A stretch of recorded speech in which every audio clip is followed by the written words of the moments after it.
L'actualité high-tech au quotidien, c'est sur la chaîne techno.tv. On va pas vous faire un reportage sur les églises, non, c'est pas notre job. En revanche, en plein cœur de ce quartier, ici à Saint-Germain-des-Prés, Bouygues Telecom a décidé aujourd'hui de présenter sa nouvelle box, sa B-Box, avec plein de techno nouvelles, et notamment le cloud gaming qui va peut-être révolutionner le jeu vidéo. On découvre ça tout de suite.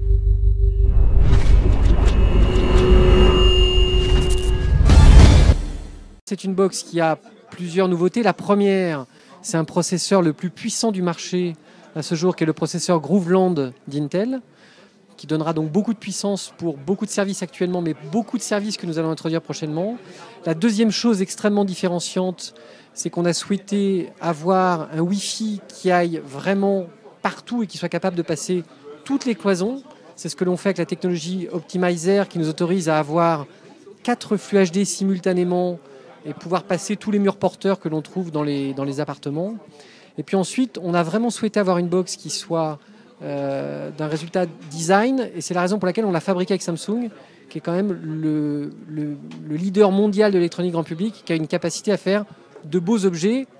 Qui plus est, un point très particulier sur lequel nous avons beaucoup travaillé, c'est d'avoir la box qui soit la plus silencieuse du marché, parce qu'effectivement, beaucoup de nos clients l'auront dans la pièce dans laquelle ils dorment. Vous pouvez nous redétailler un petit peu les fonctionnalités, notamment en termes de VOD, etc. Beaucoup de nos clients nous disent, quand on va dans les catalogues de VOD des box, on ne sait jamais dans quel catalogue il faut aller piocher. Alors le travail qu'on a fait avec TF1, c'est de constituer un catalogue de VOD dans lequel il y a tous les studios. Comme ça, c'est simple. Le client rentre par B-Box vidéo à la demande et il trouvera tous les blockbusters du moment. Ils sont tous en son, chaque fois que c'est disponible en éditeur, ils seront en son DTS 5.1, très majoritairement en haute définition, et vraiment avec l'ensemble des blockbusters du moment pour que l'on puisse recréer l'expérience du cinéma dans le salon de nos clients. Un mot sur le jeu vidéo aussi, puisque vous martelez que cette box est une console de jeu et qu'on pourra jouer à tous les grands hits du moment qui sont disponibles sur console. Alors ça, c'est un accord qu'on a passé avec une société qui s'appelle Playcast, qui elle-même a négocié les droits avec les principaux éditeurs de jeux.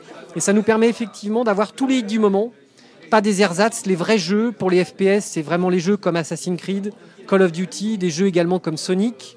Et donc l'idée, c'était vraiment de se dire, les clients, ce qu'ils souhaitent, c'est les jeux qu'ils trouvent normalement sur leur console, normalement sur les PC. C'est ça la promesse de B-Box Game.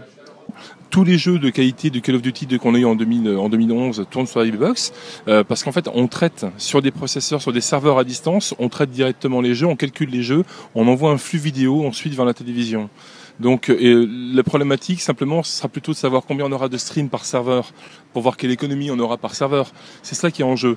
C'est-à-dire qu'en fait le jeu ne sera pas opéré dans la box, il sera opéré sur des serveurs et c'est simplement l'image qui arrivera sur la télé? C'est exactement ça. C'est que le jeu il est complètement opéré sur des serveurs à distance avec des serveurs très particuliers d'une grande puissance, une technologie qui est vraiment optimisée.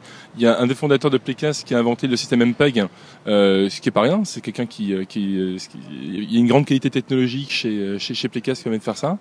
Et donc effectivement, c'est un flux vidéo qui arrive ensuite vers la box. Est-ce qu'on aura une qualité de jeu aussi bonne que sur Xbox ou sur PlayStation 3? Parce qu'on peut imaginer que si les jeux sont sur des serveurs distants, on aura peut-être du lag ou des temps de latence. Il y a deux choses qui nous paraissent importantes. La première, c'est que les gens puissent avoir un gamepad pour pouvoir jouer. Donc on ne voulait pas d'un partenaire qui ne fournisse pas un gamepad aux joueurs, parce que jouer avec une télécommande, c'est pas possible. Et donc c'est le cas. Bouygues Telecom fournit donc un gamepad à tous les gens qui sont abonnés à la B-Box en session et à tous les gens qui vont s'abonner au service. Et le second point important, c'est la latence. Et pour la latence, évidemment, on fait énormément de tests. On a un service qui est déjà live au Portugal et à Singapour, dans lequel il n'y a pas de remarques particulières sur la latence. Et je pense qu'aujourd'hui, on a la meilleure technologie permettant d'avoir le minimum de latence possible. Voilà pour ce coup d'œil sur la future B-Box. Alors vous avez vu en réalité peu d'images, on ne sait pas exactement encore dans le détail à quoi va ressembler l'interface de cette B-Box. On sait seulement que par rapport à des concurrents, il n'y aura pas de Blu-ray, il n'y aura pas de navigateur internet. C'est un choix. En tout cas, elle sort très bientôt. Au printemps prochain, on aura donc l'occasion d'en reparler.